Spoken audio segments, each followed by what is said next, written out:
कहानी की शुरुआत होती है चार्ल्स फार्मर नाम के एक आदमी से, जो स्पेस सूट पहने हुए आराम से अपने घोड़े पर घूम रहा था। घर पहुंचकर चार्ल्स ने देखा कि उसकी पत्नी ऑड्रे ने पैनकेक्स बनाए थे, लेकिन उसकी बेटियां सनशाइन और स्टैनली उन्हें खाने को तैयार नहीं थी। उनका कहना था कि ये पैनकेक्स जुपिटर जैसे दिख रहे हैं, जिनके ऊपर गोल गोल सर्कल्स बने हुए हैं। खैर, तब चार्ल्स ने अपने बेटे के बारे में पूछा कि शेपर्ड कहाँ है, तो ऑड्रे ने बताया कि वो अभी भी सो रहा है। चार्ल्स उसे जगाने के लिए उसके कमरे में गया, जिसका डिजाइन बिल्कुल स्पेस जैसा था। वहाँ चार्ल्स की पुरानी तस्वीरें भी लगी हुई थी। उसने अपने बेटे को जगाया, जो असल में एक मशीन पर काम कर रहा था। शेपर्ड ने अपने डैड को बताया कि उसे किसी आदमी का ईमेल आया है, जो उनके स्पेसशिप के फ्यूल के बारे में बात करने के लिए उनसे मिलना चाहता है। पता चला कि चार्ल्स कभी एयरफोर्स पायलट हुआ करता था और वो एस्ट्रोनॉट बनने की ट्रेनिंग ले रहा था, लेकिन अपनी पिता की मौत के बाद उसने एस्ट्रोनॉट बनने का सपना छोड़ दिया। टैक्सिस में अपने परिवार के खेत संभालने पड़े। उस छोटे से शहर में हर कोई एक दूसरे को जानता था। परिवार के खेत संभालने में बिजी होने के बावजूद चार्ल्स ने कभी स्पेस में जाने का अपना सपना नहीं छोड़ा। उसने अपने बैरन में पुराने रॉकेट और स्पेसशिप की कॉपी भी बना रखी थी। बाद में चार्ल्स अपनी पत्नी को उसकी कॉफी शॉप वाली नौकरी पर छोड़ने के लिए गया। वहाँ के कुछ रेगुलर कस्टमर्स चार्ल्स का मजाक उड़ाते हुए कहने लगे कि हाँ जी सर, रॉकेट कब लॉन्च हो रहा है। उन्होंने मजाक में कहा कि या तो इसका रॉकेट कभी उड़ेगा ही नहीं, या फिर अगर लॉन्च हुआ तो उड़ते ही फट जाएगा। लेकिन ऑड्रे ने उसकी बातों पर जरा भी ध्यान नहीं दिया। इसी बीच चार्ल्स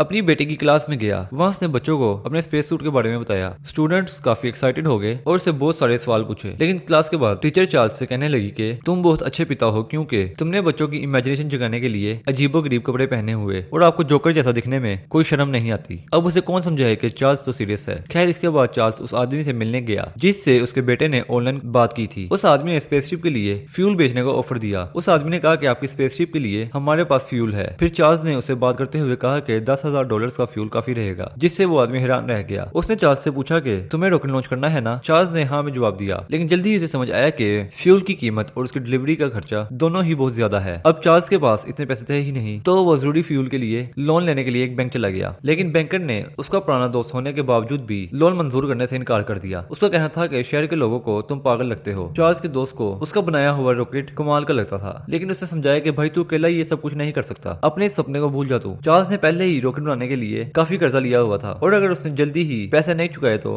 बैंक उसका खेत अपने कब्जे में ले लेगा। ऊपर से उसके पिता की मौत के बाद आधे से ज्यादा कर्जा भी चार्ल्स के सर पे आ गया था, और अभी तक तो बैंक को भरोसा भी था कि वो सारा कर्जा चुका देगा। खैर, फिर रात को खाना खाते वक्त उसकी बेटियां उसके साथ स्पेस के बारे में बात करने लगी और सब ने अपने सपने को पूरा होने की दुआ मांगी। इसके बाद चार्ल्स अपनी बेटियों को स्पेस क्राफ्ट के अंदर ले गया और उन्हें सितारों के बारे में बताने लगा। ऑड्री भी अपने पति के इस सपने का पूरा साथ देती थी, मगर रात को ऑड्री ने देखा कि चार्ल्स की शादी की अंगूठी गायब थी। चार्ल्स ने बताया कि वो अंगूठी जरूर कैप्सूल के अंदर कहीं छूट गई होगी। फिर अगली सुबह ऑड्री के पिता हेल उनसे मिलने आए। चार्ल्स ने खुश होकर उन्हें अपने रॉकेट के बनाने में अब तक की हुई मेहनत दिखाई। हेल भी अपने दामाद के इस सपने को सपोर्ट करता था, लेकिन तभी एक मेलमैन वहां पर आया। उसने चार्ल्स को बैंक की तरफ से एक चिट्ठी दी। चिट्ठी में लिखा था कि चार्ल्स के पास कर्जा चुकाने के लिए 30 दिन हैं, वरना उसे अपना घर तक खोना पड़ेगा। ये पढ़कर चार्ल्स का गुस्सा बढ़ गया। वो सीधा बैंक पहुंच गया और चिट्ठी को एक ईंट के साथ चारों तरफ से लपेटकर लोन ऑफिसर आर्नल्ड के ऑफिस में फेंक दिया। इससे बैंक में एक बड़ा हंगामा मच गया और आखिरकार पुलिस भी बीच में आ गई। इसके बाद चार्ल्स और आर्नल्ड को जज के सामने ले जाया गया। आर्नल्ड ने जज को वो ईंट दिखाई जो कि चार्ल्स ने उसकी तरफ फेंकी थी। इस पर जज ने चार्ल्स को कहा कि तुम माफी मांगो और सब खत्म करो। जज के कहने पर चार्ल्स ने माफी मांगी। फिर जज ने दोनों को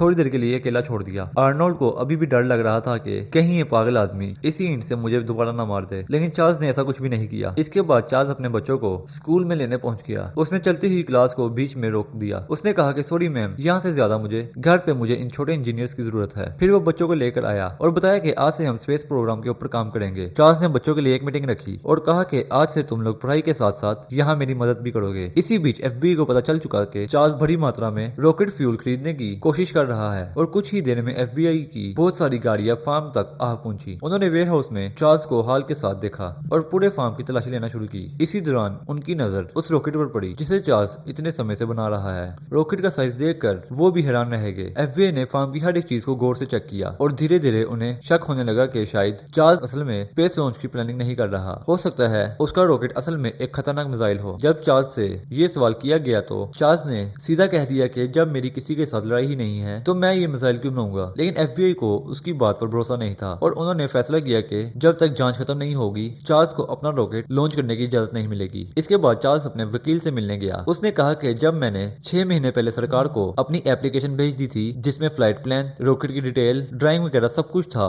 तो ये लोग अब मुझे क्यों परेशान कर रहे हैं। जिस पर वकील ने बताया कि दरअसल सरकार की तरफ से कोई कोई जवाब नहीं आया। उसने कहा कि शायद ऑफिसर्स को लगा होगा कि चार्ल्स मजाक कर रहा है। फिर लॉयर ने बताया कि मैनहट्टन में मेरा एक दोस्त है, वो इस तरह के पेचीदा केसेस को हैंडल करने में माहिर है। फिर अगले दिन टीवी पर पूरी दुनिया ने चार्ल्स की कहानी सुनी। हर भाषा में न्यूज चैनल पर चार्ल्स के बारे में बताया जा रहा था कि किस तरह उसने एरोस्पेस इंजीनियरिंग में डिग्री हासिल की है। वो कोई पागल आदमी नहीं था, एरोस्पेस इंजीनियरिंग की डिग्री है उसके पास। तभी लॉयर ने चार्ल्स को फोन करके बताया कि सारे बड़े न्यूज चैनल उसकी स्टोरी को कवर कर रहे हैं। अब अचानक से रातों रात चार्ल्स मशहूर हो गया था। दुनिया भर के लोग उसके बारे में बात करने लगे और लोगों की नजरों में वो एक नेशनल हीरो बन गया। उसके शहर में दुकानों ने भी ज्यादा कस्टमर बुलाने के लिए चार्ल्स का नाम लिखना शुरू कर दिया। उसके खेत के सामने लोगों की लंबी लाइन लगी रहती थी, क्योंकि हर कोई अपनी आंखों से उस रॉकेट को देखना चाहता था। फिर हम देखते हैं कि चार्ल्स की हरकतों पर नजर रखने के लिए 2 खास FBI एजेंट्स को तैनात कर दिया गया। लेकिन इतने सारे टीवी रिपोर्टर्स के बीच उन्हें डर था कि कहीं लोग उन्हें ही विलन न समझे। उनकी बातचीत के दौरान अचानक से एक एजेंट को फोन आया। वो उसकी पत्नी का था, जो कि चार्ल्स का ऑटोग्राफ मांग रही थी। उधर चार्ल्स के शहर में जो लोग पहले उसका मजाक उड़ाते थे और अब वही लोग बोलने लगे कि हम तो जानते थे कि ये लड़का ब्रिलियंट है। हर कोई चाहता था कि चार्ल्स का बनाया हुआ रॉकेट जल्द से जल्द लॉन्च हो, क्योंकि वो उनके छोटे से शहर की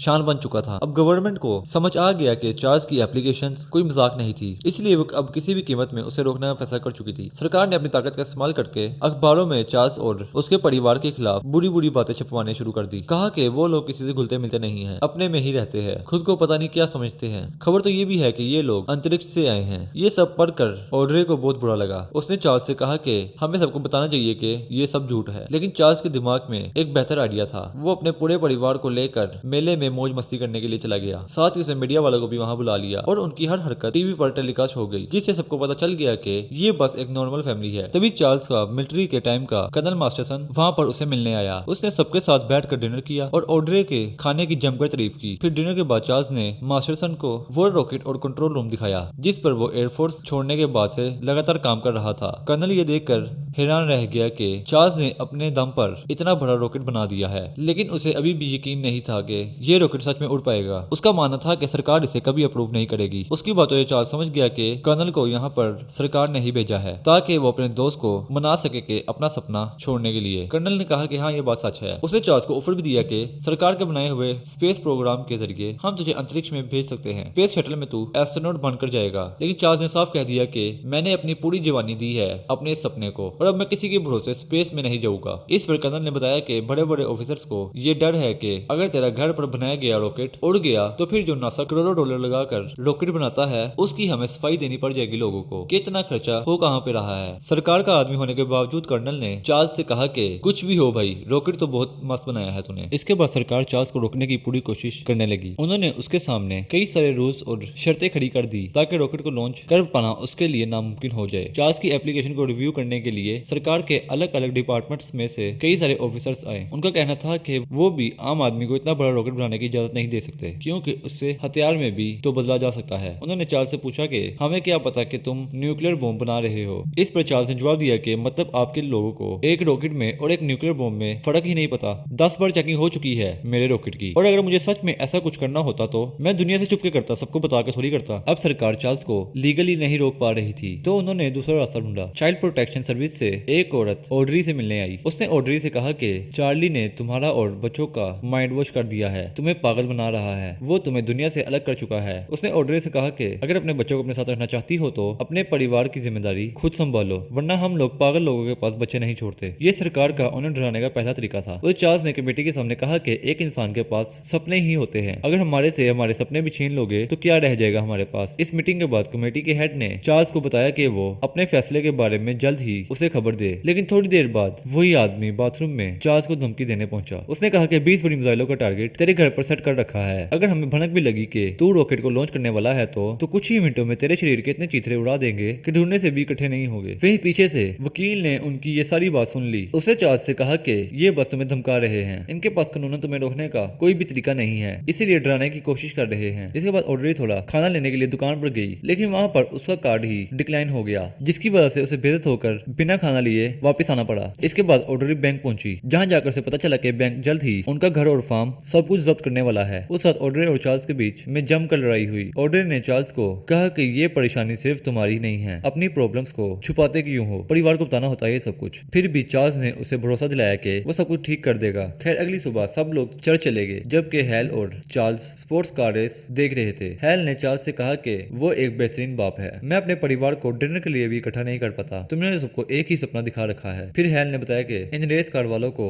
बहुत पैसे मिलते हैं, बस सर्कल में गाड़ी घुमाते रहते हैं, कंपनी का नाम अपने ऊपर छपवा के। इस बात से चार्ल्स के दिमाग में एक आइडिया आया। उसने अपने मशहूर होने का इस्तेमाल किया और कई सारी कंपनी से बात की कि मैं अपने रॉकेट पर आपकी एडवर्टाइजमेंट कर सकता हूँ, लेकिन सभी कंपनीज ने मना कर दिया क्योंकि उन्हें डर था कि अगर मिशन फेल हो गया तो चार्ल्स की जान चली जाएगी और इस केस में सब लोग उन्हें एक पागल आदमी के आइडिया को हवा देने के लिए बाइकआउट भी करने लग सकते हैं। खैर चार्ल्स घर पर उन्हीं कंपनीज की तरफ से छोटे मोटे तोहफे लेकर पहुंचता है, लेकिन घर पहुंचने पर उन्हें पता चलता है कि हैल की मौत हो चुकी है, जिसके बाद पूरे परिवार ने ऑड्रे के पिता की मौत का शोक मनाया। फिर आराम से उन्हें दफना कर जिंदगी आगे बढ़ गई। कुछ ही समय बाद एक शाम चार्ल्स ने अपने फार्म पर एक आदमी को देखा जो उसके जानवर गिन रहा था। चार्ल्स उसके पास गया और पूछा कि क्या कर रहे हो तुम यहाँ। इस पर उस आदमी ने बताया कि बैंक के लिए तुम्हारी जमीन की कीमत लगा रहा हूँ, मगर चार्ल्स ने एकदम सरकार वाले स्टाइल में उसे धमकाया, ये कहते हुए कि 352 एकड़ जमीन है मेरे पास, सोच यहाँ पर एक आदमी की लाश ढूंढना कितना मुश्किल होगा। खैर उसी शाम चार्ल्स ने अपना खुद का फ्यूल बनाने का फैसला किया। उसने मिट्टी के तेल को हाइड्रोजन के साथ मिक्स करके फ्यूल तैयार करने का फैसला किया। चार्ल्स ने अपने बेटे को रॉकेट के इंजन को रीसेट करने का कहा ताकि वो इस मिलावटी फ्यूल के ऊपर चल सके। तभी लॉयर चार्ल्स के पास आया और बताया कि कमेटी को फैसला लेने के लिए 60 दिन चाहिए, मगर चार्ल्स ने कहा कि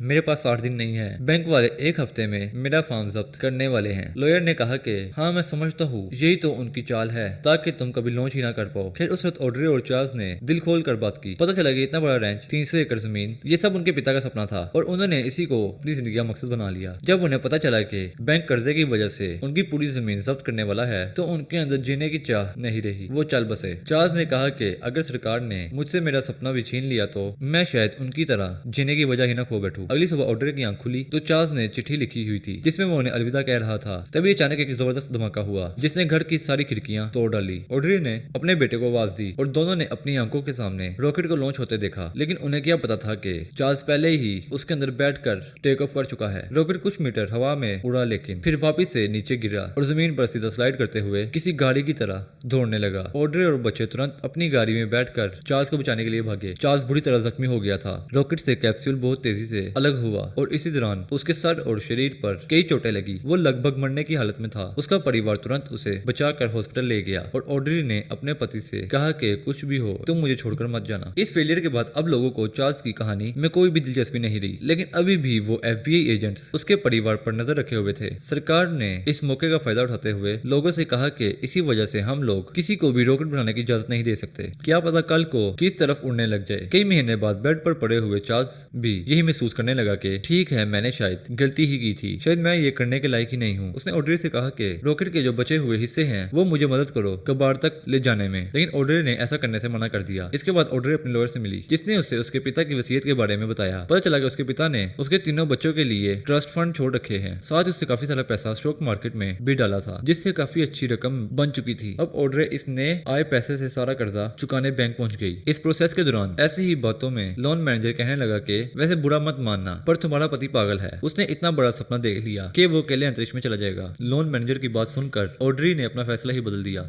उसने अपने सारे पैसे निकाल कर चार्ल्स को दे दिए। फिर उसने चार्ल्स को समझाया कि हमारे बच्चे इस रॉकेट के उड़ने का सपना देख रहे थे, ये रॉकेट अगर नहीं उड़ा तो शायद वो दोबारा कोई सपना नहीं देखेंगे, इस टाउन के बाकी लोगों की तरह बिल्कुल छोटी सोच वाले बनकर रह जाएंगे। ऑड्रे की इस बात ने चार्ल्स के हौसले बढ़ा दिए। कुछ वक्त बाद पूरा परिवार रॉकेट बनाने में जुट गया। चार्ल्स ने भी खुद को अंतरिक्ष में जाने के लिए ट्रेन करना शुरू कर दिया। आखिरकार उन्होंने अपने सपनों का रॉकेट पूरा बना लिया और उसका नाम रखा द ड्रीमर। चार्ल्स ने अपनी पत्नी से कहा कि मेरे साथ चाहे जो भी हो उनके बच्चों को हमेशा ये पता रहेगा कि उसके पिता ने अपने सपने को पूरा करने के लिए कभी हार नहीं मानी, और सिर्फ इतना जानते हुए कि वो खुशी से मर सकता है। खैर कुछ घंटों बाद FBI को पता चला कि चार्ल्स दोबारा से फ्यूल खरीद रहा है तो पूरी पुलिस फोर्स उसे रोकने के लिए फार्म की तरफ दौड़ पड़ी। इसी बीच चार्ल्स ने अपने परिवार को अलविदा कहा। दूसरी तरफ FBI वालों ने एक ट्रक रोक लिया, लेकिन ये देखकर वो हैरान रह गए कि वहाँ तो चार्ल्स का बस एक वर्कर था जिसे उसका ध्यान भटकाने के लिए वहाँ पर भेजा था ताकि असली लॉन्च दुनिया की नजर से दूर हो सके। FBI वाले समझ चुके थे कि हमें उल्लू बना दिया गया है। चार्ल्स कॉकपिट में जाकर बैठा और ऑड्री ने उसे वादा दिया कि कुछ भी हो जाए घर वापस आना है। वहीं शेपर्ड अपनी माँ और दोनों छोटी बहनों को साथ में कंट्रोल रूम ले गया और लॉन्च शुरू करने के लिए तैयार था। FBI फार्म तक पहुंचने की पूरी कोशिश कर रही थी, लेकिन उससे पहले ही रॉकेट लॉन्च हो गया। शेपर्ड ने इस पूरे मिशन पर अपनी निगरानी रखी हुई थी और पूरे टाउन के लोग हैरानी से ये सब देख रहे थे।